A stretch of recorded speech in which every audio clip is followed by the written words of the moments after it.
the first book of Moses, called Genesis.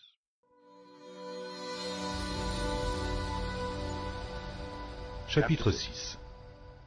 Lorsque les hommes eurent commencé à se multiplier sur la face de la terre, et que des filles leur furent nées, les fils de Dieu virent que les filles des hommes étaient belles, et ils en prirent pour femmes parmi toutes celles qu'ils choisirent. Alors l'Éternel dit, « Mon esprit ne restera pas à toujours dans l'homme, car l'homme n'est que chair, et ses jours seront de 120 ans. » Les géants étaient sur la terre en ces temps-là. Après que les fils de Dieu furent venus vers les filles des hommes, et qu'elles leur eurent donné des enfants, ce sont ces héros qui furent fameux dans l'Antiquité. L'Éternel vit que la méchanceté des hommes était grande sur la terre, et que toutes les pensées de leur cœur se portaient chaque jour uniquement vers le mal. L'Éternel se repentit d'avoir fait l'homme sur la terre, et il fut affligé en son cœur. Et l'Éternel dit, « J'exterminerai de la face de la terre l'homme que j'ai créé, depuis l'homme jusqu'au bétail, aux reptiles et aux oiseaux du ciel, car je me repens de les avoir faits. » Mais Noé trouva grâce aux yeux de l'Éternel. Voici la postérité de Noé. Noé était un homme juste et intègre dans son temps. Noé marchait avec Dieu.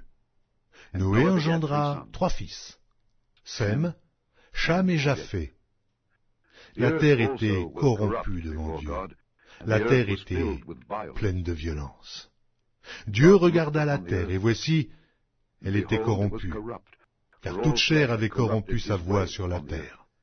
Alors Dieu dit à Noé, « La fin de toute chair est arrêtée par devers moi, car ils ont rempli la terre de violence. Voici, je vais les détruire avec la terre. Fais-toi une arche de bois de gophée. Tu disposeras cette arche en cellules, et tu l'enduiras de bois en dedans et en dehors. Voici comment tu la feras. L'arche aura 300 coudées de longueur, 50 coudées de largeur, et 30 coudées de hauteur. Tu feras à l'arche une fenêtre, que tu réduiras à 1 coudée en haut. Tu établiras une porte sur le côté de l'arche, et tu construiras un étage inférieur, un second et un troisième. Et moi, je vais faire venir le déluge d'eau sur la terre, pour détruire toute chair ayant souffle de vie sous le ciel. Tout ce qui est sur la terre périra. Mais j'établis mon alliance avec toi. Tu entreras dans l'arche, toi et tes fils, ta femme et les femmes de tes fils avec toi.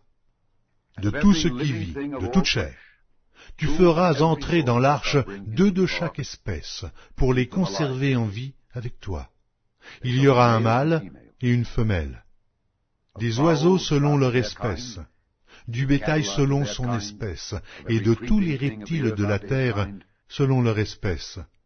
2 de chaque espèce viendront vers toi, pour que tu leur conserves la vie. Et toi, prends de tous les aliments que l'on mange, et fais-en une provision auprès de toi, afin qu'ils te servent de nourriture ainsi qu'à eux.